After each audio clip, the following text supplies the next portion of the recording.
Alright, it's July 26th, 2013. I think it's like 8:15 in the morning. I just woke up and I had a really crazy dream again, and this one seems to take place in some kind of a third world country slum, like community shelter type place. It was kind of like dirt floor with this trash everywhere and shallow ceilings, and there was like everybody kind of had like their own little squatting spot where they had blankets and dirty rags and everything on top of like kind of like broken pallets for like beds, and everybody kind of had maybe like a 8 foot by 8 foot square in this whole shelter, but there really wasn't. There was walls, but there was like they were like busted, so you could like walk right outside, and there wasn't like doorways. Some of them were, but you could get right outside. You could see right outside. It was almost like underneath a building, like there was a building above it, and you're just underneath like a kind of like an above ground basement type thing, but it was level with the ground, and the building was actually the second floor and the roof, and it was kind of like a community shelter, and there was a main office building around in the front, and there's just like tons of just poor people. I don't know what country it was. It was like Jamaica or like some South American third world country. Everybody was kind of like dark skinned, not really black, but not really light skinned either. And so anyway, what happened was is the kids used to put on these shows because nobody had any like TV or anything. So there was like a couple of cinder blocks that were like knocked out of a wall, like in the shape of a rectangle. And they would take like pieces of rock and sticks, and they decorated one side of the rectangle cinder block knockout. And the kids would go on the other side, and they'd make these puppets out of like broken, ripped up clothes or whatever it was, and cloth and stuff, and they'd put on puppet shows for people. So all the people would be on the other side, like the grown-ups and the other kids would be watching the puppet shows that the kids were putting on from the other side of the cinder block wall, and everybody would kind of go and do that. So what ended up happened, I don't know. I was there. I guess I was myself, but I don't know who the hell I was doing there. But I like some lady. She must have been like either my wife or my sister or something. She's a woman, and then there was a little girl, maybe about 9, 10 years old or something. And for whatever reason, they didn't decide to go to the puppet show. So I was at the puppet show and I was watching it, and I was wondering where they were. So we went back to our little squatting hole in the community shelter, dirt floor disgustingness. And there was like just crap everywhere, all over the floor. It was just pretty nasty, like just broken trash, everything just is gross. So I go back, and there's this guy. He was kind of more like a yellow skin, completely bald, kind of bigger than everybody else. Everybody else was really lean and thin, and this guy was a little bit more bulkier, bigger guy. And he was trying to like attack my either wife or my sister, whoever this woman was. And my the little girl was there too. She was either my daughter or my niece or something like that, or cousin or something.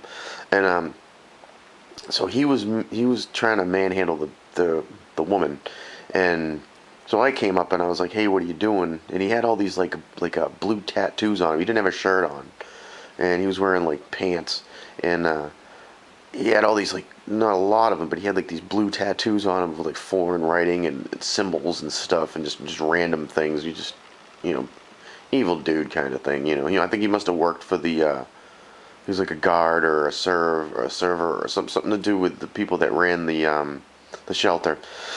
So for whatever reason, he was attacking her, and I told him that stop it. And so then he got mad at me and came after me. But he's the type of guy that you can't mess with him. And so there was like a struggle, and the little girl, he was beating on me. The little girl picked up a ball and cracked him over the head with it. The woman didn't. She just kind of like sat off to the side. She was like crying or whatever. And so little girl hit him over the head with a bottle, and it kind of slowed him down a little bit and knocked him down. and I told her to hit him with another one. We'll hit him it again with the same ball because it didn't break, and she hit him with it again, and it didn't break. So then, like, he kind of was on the ground and he like in my lap, and I'm on kind of like on top of him, but he's underneath me, like on my lap with his face down. So she handed me the bottle again, or I picked it up after it didn't hit break the second time. Gave him a good smash that knocked him out on the back of the head. And but he was, still trying to come to, and I'm trying to struggle with him because he's a bigger guy, and it just so happens to be one of those cheap serrated black plastic handled steak knives, like on the ground along amongst all this other garbage. I picked it up and I started to stab him, but I didn't like stab him like crazy. I systematically did it in between each of his ribs, through his back near his spine, and I just go nice and easy right through each rib space. And I do it 2 times for one, go down to the next rib, 1, 2, next rib, 1, 2, next rib, 1, 2, and he started to bleed. He wasn't bleeding a lot, but the weird thing was is it was puncturing his lungs, so you could see like air bubbles, like the blood was actually bubbling up out of the wounds as he was starting to struggle to breathe.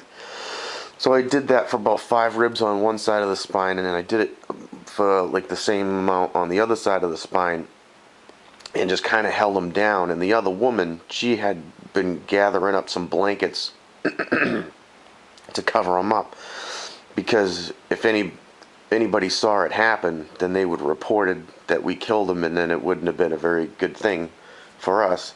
So we had to try to hide the body, but it wasn't like a time where you could just stop pulling the body out, because there was just so many people in the slum that somebody would have seen it. So we covered him up with blankets, and then right as we started to cover him up with the blankets, the people started coming back from that puppet show that the kids were putting on. So we were like, oh shit.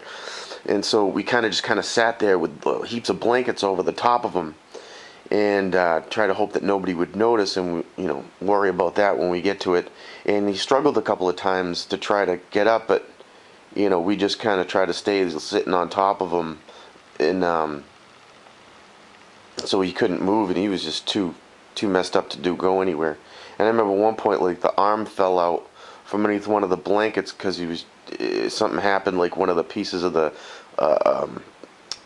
pallet that we were sitting on had broken from the weight of everybody on top of the blankets on the ground, and his arm flipped out. But just as somebody couldn't see it, put it back in and called the daughter over, or the niece or whatever, and have her come sit so it wouldn't happen again. And so what we had to do was systematically get him out piece by piece. So at night when everybody was sleeping, we have to, like, at each joint with that serrated knife, cut off his hand, and then take the hand out to use the bathroom or whatever, and get rid of him that way, because there was no way, because he was a big guy, there's no way we could just get him out. So we had to whittle him away over the course of a few days or so into pieces, and we go out into the woods, because after you went to a certain part through the slum, there were other areas where it was just where they would dump all the shit and trash, and it was just garbage.